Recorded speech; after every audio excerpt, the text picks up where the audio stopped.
ಪತ್ರಿಕೆಗಳಿಗೆ ಮಾಹಿತಿ ಕೊಟ್ಟಿರುವಂಥ ಬಾಗಡಿ MLA ಬಾಲಕೃಷ್ಣ ಅವರು ನಾಳೆ ನಡೆಯುವ ಏಪ್ರಿಲ್ 16ನೇ ತಾರೀಕು ನಡೆಯುವ ಸಚಿವ ಸಂಪುಟ ಸಭೆಯಲ್ಲಿ ಈ ಬಿಡದಿ ಟೌನ್ಶಿಪ್ನ ಭೂ ಸ್ವಾಧೀನ ಪ್ರಕ್ರಿಯೆಯಲ್ಲಿ ಅಂತಿಮ ಅಧಿಸೂಚನೆಗೆ ಅನುಮೋದನೆ ಪಡೆಯಲಾಗುವುದು ಎನ್ನುವಂಥ ಮಾತನ್ನು ಇವತ್ತು ಹೇಳಿದ್ದಾರೆ.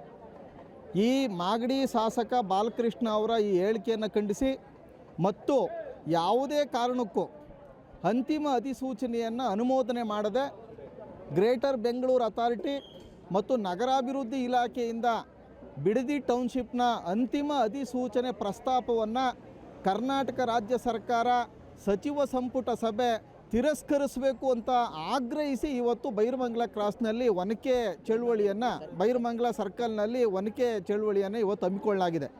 ಕರ್ನಾಟಕ ರಾಜ್ಯ ಸರ್ಕಾರಕ್ಕೆ ಇದೊಂದು ಅಂತಿಮ ಎಚ್ಚರಿಕೆ. ಕಳೆದ 1 ವರ್ಷದಿಂದ ರೈತರು ಹಗಲು ರಾತ್ರಿ ಎಂದನೇ 395 ದಿನಗಳಿಗಿಂತ ಹೆಚ್ಚು ಕಾಲದಿಂದ ಶಾಂತಿಯುತವಾಗಿ ಪ್ರತಿಭಟನೆ ಮಾಡ್ತಾ ಇದ್ದಾರೆ. ಈ ಪ್ರತಿಭಟನೆಯನ್ನು ಹಗುರವಾಗಿ ಪರಿಗಣಿಸಿ ಇವತ್ತು ಏನಾದರೂ ಅಂತಿಮ ಅಧಿಸೂಚನೆಗೆ ಅನುಮೋದನೆ ಕೊಟ್ಟರೆ ಪ್ರತಿಭಟನೆ ಇನ್ನೊಂದು ಹಂತಕ್ಕೆ ಹೋಗ್ತದೆ ಮತ್ತು ರಾಜ್ಯ ಮತ್ತು ರಾಷ್ಟ್ರ ಮಟ್ಟದ ಹೋರಾಟವಾಗಿ ಇದನ್ನು ರೂಪಿಸಬೇಕಾಗ್ತದೆ.